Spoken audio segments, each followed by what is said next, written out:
السلام علیکم ورحمۃ اللہ وبرکاتہ۔ آپ کا استقبال ہے غوث شیخ ٹی وی یوٹیوب چینل میں۔ آپ حضرات کی خدمت میں ایک درخواست ہے کہ جو لوگ ابھی تک ہمارے اس چینل کو سبسکرائب نہیں کیے تو اسلامی معلومات، اصلاحی بیانات اور دینی مسائل کے جاننے کے لیے سب سے پہلے ہمارے اس چینل کو سبسکرائب کریں اور ثواب کی نیت سے دوسروں کو شیئر کریں اور ہماری ہمت افزائی کے لیے لائک اور کامنٹ ضرور کریں۔ حامدا ومصليا أما بعد فأعوذ بالله من الشيطان الرجيم بسم الله الرحمن الرحيم فإذا دخلتم بيوتا فسلموا على أنفسكم تحية من عند الله مباركة طيبة قال النبي صلى الله عليه وسلم السلام قبل الكلام أو كما قال رسول الله صلى الله عليه وسلم صدق الله مولانا العظيم وصدق رسوله النبي الكريم ونحن على ذلك من الشاهدين ومن الشاكرين۔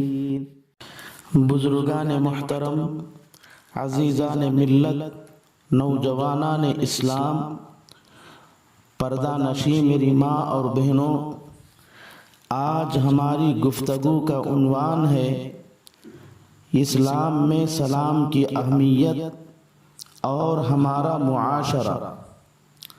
سلام اللہ کے ناموں میں سے ایک بابرکت پرعظمت نام ہے، جس کے معنی ہی وہ ذات جو ہر عیب و آفت، نقصان و کمی اور تغیر و فنا سے بالکل پاک اور محفوظ ہے۔ سلام اسلامی تہذیب کا ایک خاص رکن ہے۔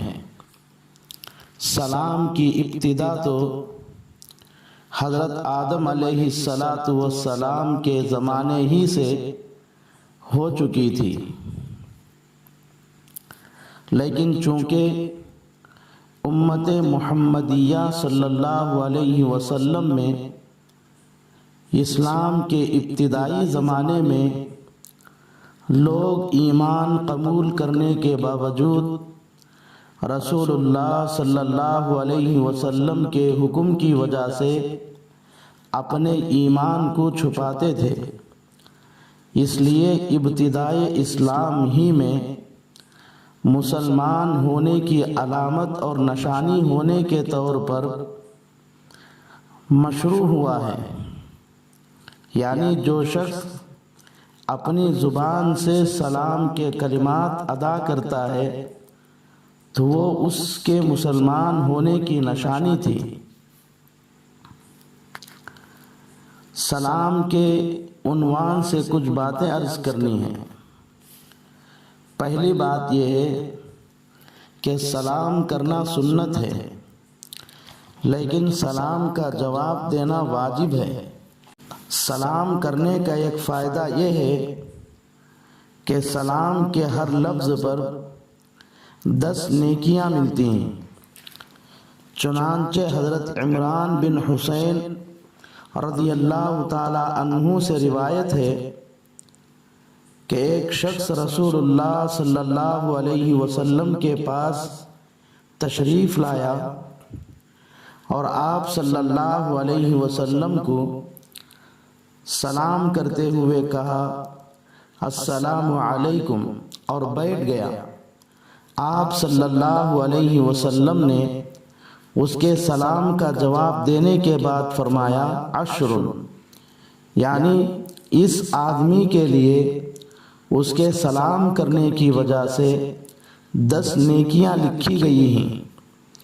اس کے بعد ایک دوسرا آدمی آیا اور آپ کو سلام کرتے ہوئے اس نے فرمایا السلام علیکم ورحمۃ اللہ اور بیٹھ گیا۔ آپ صلی اللہ علیہ وسلم اس کے سلام کا بھی جواب دیا اور کہا 20، یعنی اس آدمی کو اس کے سلام کی وجہ سے 20 نیکیاں لکھی گئی ہیں۔ اس کے بعد ایک تیسرے صاحب آئے اور انہوں نے آپ کو سلام کرتے ہوئے کہا السلام علیکم ورحمۃ اللہ وبرکاتہ۔ آپ صلی اللہ علیہ وسلم نے اس کے سلام کا بھی جواب دیا اور فرمایا 30، یعنی اس آدمی کو اس کے سلام کرنے کی وجہ سے 30 نیکیاں لکھی گئی ہیں۔ اور حضرت معاذ بن انس رضی اللہ تعالی عنہ کی روایت میں ہے، انہوں نے فرمایا اس کے بعد ایک چوتھے شخص رسول اللہ صلی اللہ علیہ وسلم کے پاس تشریف لائے۔ انہوں نے آپ کو سلام کرتے ہوئے کہا السلام علیکم ورحمۃ اللہ وبرکاتہ ومغفرتہ۔ آپ صلی اللہ علیہ وسلم نے ان کے سلام کا جواب دینے کے بعد کہا 40، یعنی اس آدمی کو اس کے سلام کرنے کی وجہ سے 40 نیکیاں لکھی گئی۔ احادیث سے معلوم ہوتا ہے کہ سلام کے صحیح اور مکمل الفاظ السلام علیکم ورحمۃ اللہ وبرکاتہ ہیں۔ البتہ سلام کے کم از کم الفاظ السلام علیکم ہیں، لیکن ان الفاظ کو صحیح اور درست ادا کرنا ضروری ہے۔ مگر افسوس کہ آج ہمارے معاشرے میں تقریباً 90% لوگ سلام کے الفاظ غلط ادا کرتے ہیں۔ مثال کے طور پر کہا جاتا ہے سلام علیکم، یہ غلط الفاظ ہیں۔ ان الفاظ کے ذریعے سلام کرنے سے کوئی ثواب نہیں ملتا۔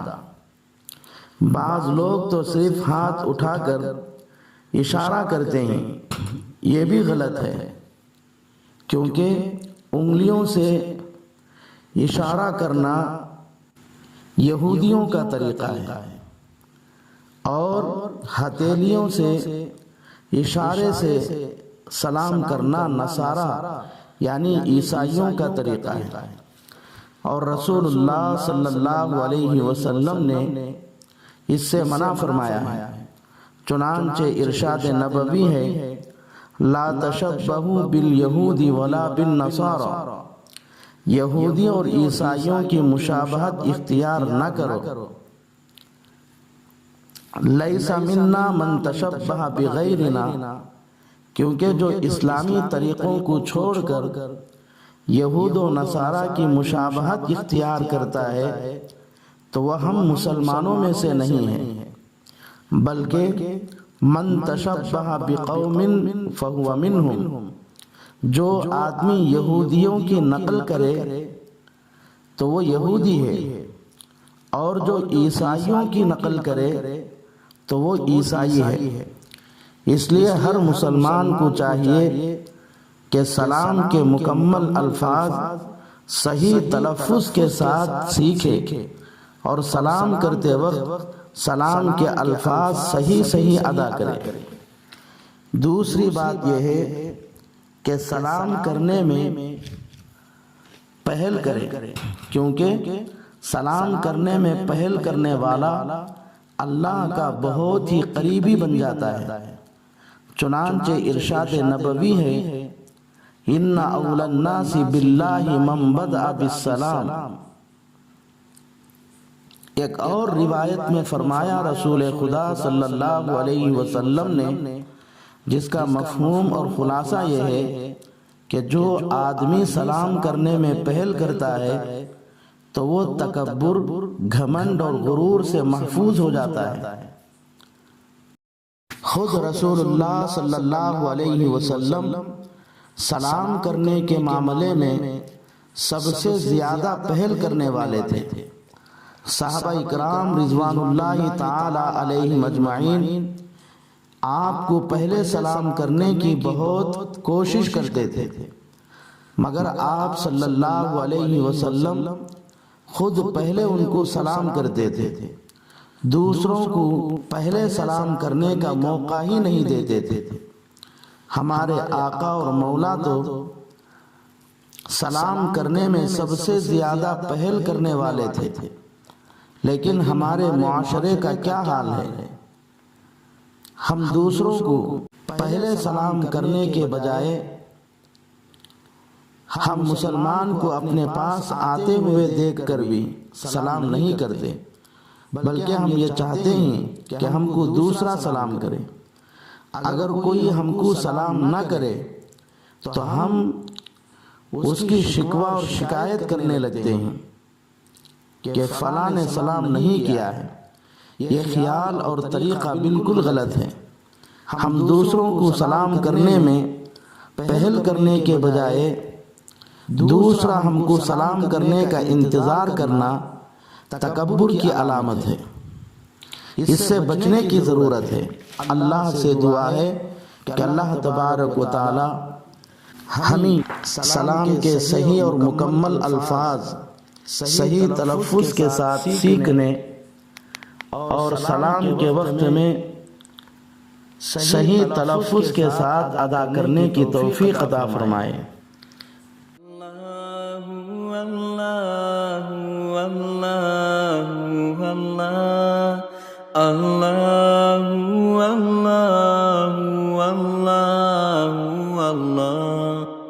اللہ